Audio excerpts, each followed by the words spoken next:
নমস্কার বন্ধুরা। দেখুন, কাঁচের জিনিসের ঝাপসা দাগ কিভাবে পরিষ্কার করবেন। ভিডিওটি কয়েক মিনিট দেখুন, তাহলেই পারবেন। দেখুন ডক্টর কি অবস্থা হয়েছে। যতই পরিষ্কার করা যাক, এই ঝাপসা দাগ যাচ্ছে না। আপনাদের অনেকেরই কমেন্ট ছিল, এটা পরিষ্কারের জন্য যেটা প্রথমে নিচ্ছি, এটা হচ্ছে বেকিং সোডা, মানে খাবার সোডা।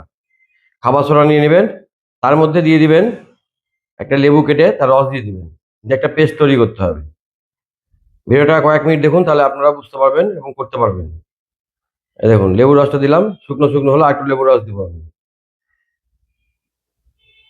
আচ্ছা, এরকম একটা পেস্ট বানিয়ে নেবেন, দিয়ে ওই লেবুর টুকরোর সাহায্যেই ঘষা ভালো হবে।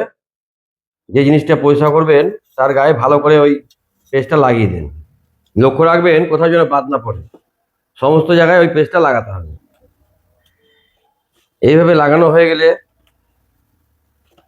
আর একটু হালকা করে ঘষা দিতে হবে। তাহলে ওই বেকিং সোডার মধ্যে যে খসখসে ভাবটা আছে, তার সাহায্যে ওই যে জগের গায়ে যে জিনিসটা জমে আছে আস্তরণের মতো, সেটা কিন্তু উঠে যাবে।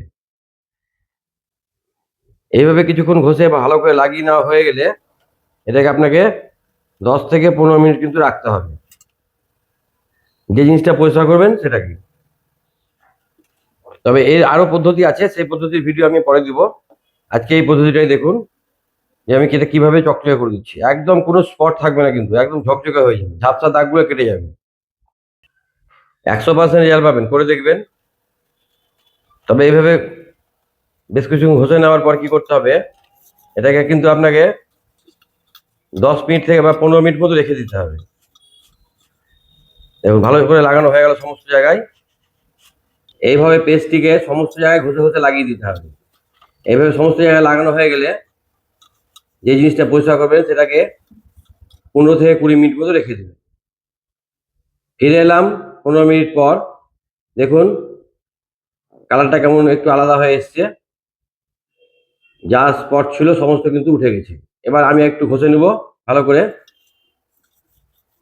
মনে হচ্ছে পরিষ্কার হয়ে গেছে, ঝাপসা দাগগুলো কেটে গেছে। এবার আমি জল দিয়ে ধুয়ে আপনাদের দেখাচ্ছি।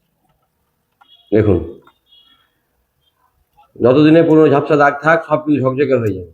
তবে জল রেখে রেখে খুব পুরো যদি আয়রন জমে যায়, সেই পদ্ধতি আলাদা, সেই পদ্ধতি আমি পরে আপনাদের দিয়ে দেবো। ঝাপসা দাগ যেগুলো থাকে সহজে যায় না, সেই পদ্ধতিটা আপনাদের আজকে দেখাবো। তো জল রেখে যদি পুরো হয়ে জমে যায়, সেটা কিভাবে করবেন সেই পদ্ধতি আমি পরের দিন আপনাদের দিব। এই ঝাপসা দাগের কমেন্ট করেছিলেন, সেই জন্য ভিডিওটা করলাম। ভালো করে ধুয়ে নিলাম। এবার দেখুন কোথাও কোনো স্পট নেই, একদম ঝকঝকে হয়ে গেল। কাঁচের যে কোনো জিনিস এইভাবে পরিষ্কার করবে, যতই ঝাপসা দাগ থাক একদম চকচকে হয়ে যাবে। ভিডিও ভালো লাগলে লাইক কমেন্ট শেয়ার করে পাশে থাকবেন। সকলে ভালো থাকবেন। নমস্কার।